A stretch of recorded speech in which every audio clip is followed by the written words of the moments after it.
Our next presenter is going to be virtual pre-recorded footage.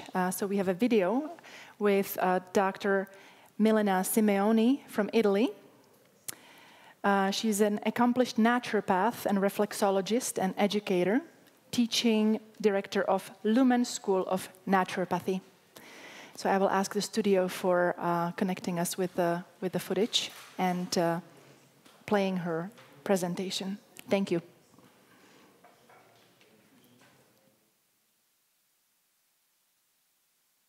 Good morning, everyone. I sincerely thank the organization and in particular Thomas Pfeiffer who invited me. I'm sorry I will not be able to be there, but I will try to be close to you, even if far away. This is the summary of my speech, outline of the geohistory of traditional European and Mediterranean medicine, which I call TCIM, fundamentals and principles of TCIM, TCIM within the Salus project, how TCIM can be updated, why now it is the right time to do it. I start by presenting a quick overview of the development over time of what we call TCIM and its principles that have changed over the course of history thanks to the contribution of various distinguished thinkers. The geographical development of TCIM, as the term traditional European and Mediterranean medicine is intended to recall, and as can be seen in the picture, was first Mediterranean and then European. I will now continue with a summary of the Hippocratic principles and TCIM fundamentals. Among TCIM, primum non nocere is a fundamental principle that, although easy to understand, is too often evaluated in a superficial way nowadays. The concepts of life force and causalism are of no less value. Causalism teaches that only by identifying and changing the causes of imbalance can the related manifestation be changed. Causes that for TCIM are to be found in the totality of the individual that represent the soil in which the symptom germinates. Only by influencing the whole can the various symptomatic manifestation be modified. Another cardinal principle of TCIM is the crisis, understood as the process of exacerbation aimed at transforming and/or resolving what has become chronic. Crisis is an indispensable step in restoring the state of health and can only take place in a complete manner when the psychosoma has sufficient life force. Another founding principle in the holistic view, which, as mentioned for causalism, make it possible to shift the focus from the symptom to the individual as a whole. The holistic view is inseparable from analogical thinking, which allows us to bring together what to logical thinking is incomparable, such as body forms, moods, tastes, and seasons.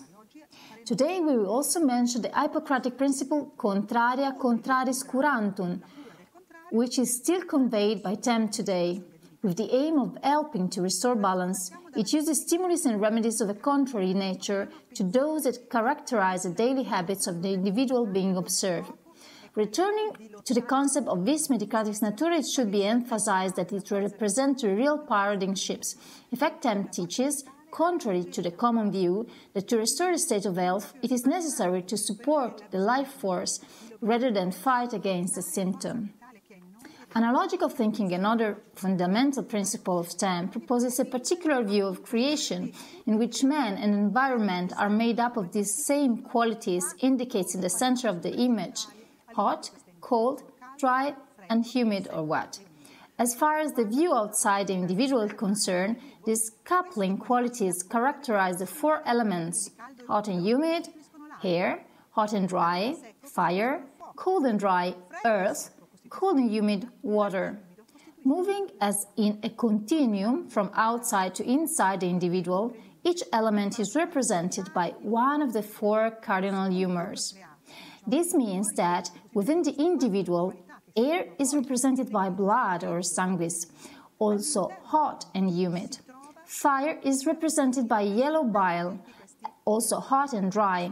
Earth is represented by black bile, also cold and dry. And finally, water is by phlegm, also cold and humid.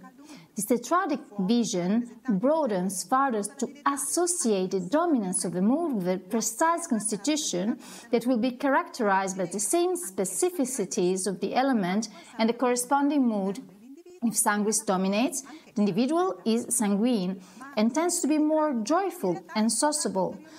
If, on the other hand, yellow bile dominates, the subject is bilious and, like fire, expresses strength, determination, and focus. If black bile dominates, the individual is melancholic, more reflective, and more capable of introspection. If, finally, phlegm dominates, the subject is phlegmatic and, like water, is superficially softer and more placid. When the relationship between the four cardinal humors is harmonious, what the ancients called crasis is realized, synonymous with the healthy state. When this balanced relationship fails, various types of dyscrasia can be generated. If this persists for a long time, or if other factors are present, a qualitative alteration of the humors called cacochemia arises, which, together with the dyscrasia, represent the ideal soil for the development of disease. In turn, crisis, dyscrasia, and cacochemia are profoundly influenced by lifestyle, bearing in mind that each individual tends to develop behavior and symptoms consistent with the qualities that characterize his or her specific constitution element and corresponding mood. If, for example, we apply analogical thinking to the study and evaluation of stools, it is relatively easy to understand that the stools of a subject dominated by heat, whether sanguine or bilious, will tend to be more malodorous than the stools of a subject dominated by cold. Continuing with the same interpretative model, it is easy to understand that the stool of a person dominated by dryness, whether melancholic or bilious, tend to be drier, whereas those of a person dominated by wetness, by humidity, whether phlegmatic or sanguine, tend to be stickier and richer in what we commonly call mucus. It is not coincident that Hippocrates says it is more important to know what kind of person has a disease than to know what kind of disease a person has. How does TCIM proceed to define the subject type? Several techniques can be used, which allows one to recognize in a small part, eye, pulse, the totality of individual. This principle, common to many traditional medicine, teaches how one to observe the macrocosm and the microcosm. In this respect, TCIM proposes different analog reflexes analyses, from morphology to constitutional tests, from pulse, tongue, feet, irises, and back to urinoscopy. Personally, I also apply to this technique a right and left differential analysis that associates the sign of the right hemisphere with the analytical language of the left hemisphere, while those on the left with the systemic language of the right hemisphere. Among the more classical practices that we can ascribe to TCIM are classical massage, lymph drainage, food reflexology, moxa, cupping, and treatments involving the elements of nature, such as hydromad treatments and sun baths. In countries such as Switzerland, Austria, and Germany, TCIM also offers cantaride patches, leeches, and the Baunscheid method, which are permitted under their specific regulations. Within Salus, how is TCIM contextualized? The European Salus project, by proposing to build bridges between healthcare and health promotion, between reductionism and holism, between health and non-health professionals, between health and the environment, between philosophy and science, is in line with what TCIM proposes. To summarize, the 10 principles are suitable tools for building bridges proposed by Salus, and they are both rooted in the promotion of health as the 3 phases of the Hippocratic intervention teach. First, Igea, the lifestyles, then Panacea, the remedies, and finally, Ferro, a form of rudimentary surgery represented, for example, by bandages. Hippocrates, as is well known, placed the relationship between nutrition and motor activity at the center of his intervention. Well described is one of his most famous phrases: "If we were able to provide each person with the right amount of nutrition and exercise, neither in defect nor in excess, we would have found the road to health.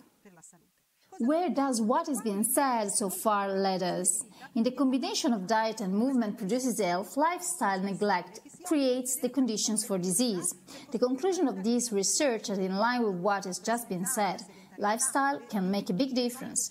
As you can see in the diagram, mental stress, sedentary lifestyles, excessive calorie intake and an unhealthy diet promote the development of various diseases such as anxiety, depression, cancer, heart attack, dementia and many more. The ancients not only knew the relationship between an unhealthy lifestyle and loss of health, they also knew how to take constitutional tendencies into account. The bridges that Salus wants to build and the TCIM strategy are pathways to real resilience. Let me explain, as mentioned at the beginning, the contraria contraris curantur model, by taking the individual out of his or her comfort zone, reduces the global chronicity generated by habitual behavior.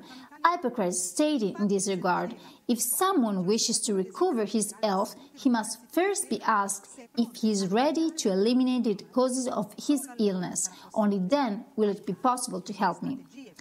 Can we describe the resilience-health relationship by building bridges between holism and reductionism and between philosophy and science?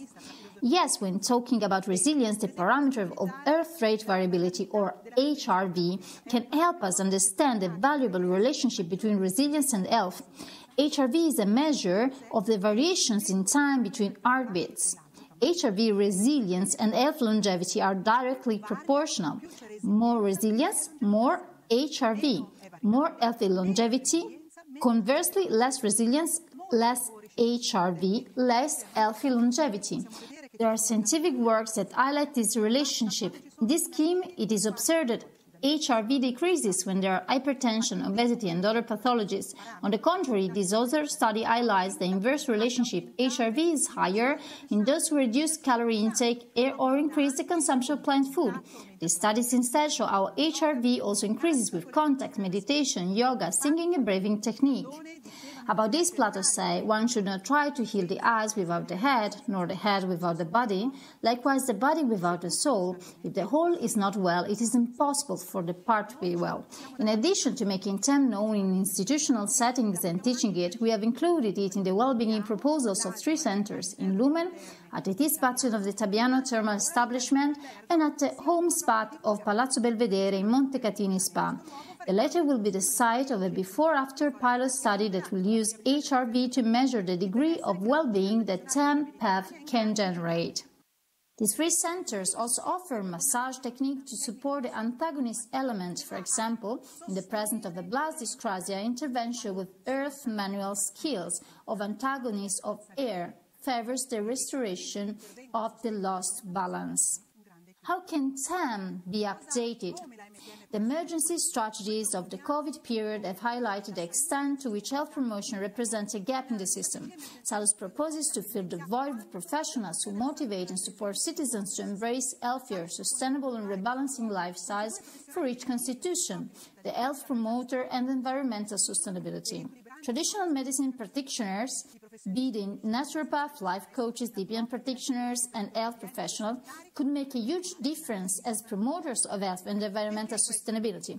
Why is this the most suitable time? For several reasons.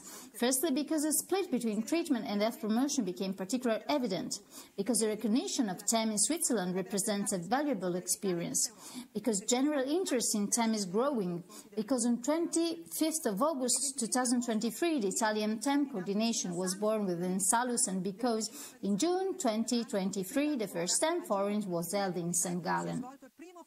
Furthermore, the WHO organized the first global summits on traditional medicine in India on August 17th and 18th, 2023, and we are convinced that TCIM has the right to participate in this initiative too. On 8th September, we wrote to Dr. Kluge, WHO Regional Director Europe, because we think the time is ripe to integrate TCIM into a European health promotion strategy, and that is in line with the One Health policy. Next step include in January or February 2024 an event in the European Parliament on the value of TCIM promoted by Salus. In June 2024, the second TCIM forum in Vienna. June 2025, the third TCIM forum in San Pietro, Italy. In conclusion, TCIM is an excellent tool to put health instead of disease, ethics instead of economics, encounter instead of confrontation at our center. Together we can make the difference. Thank you for your attention, and I hope to meet you soon in person.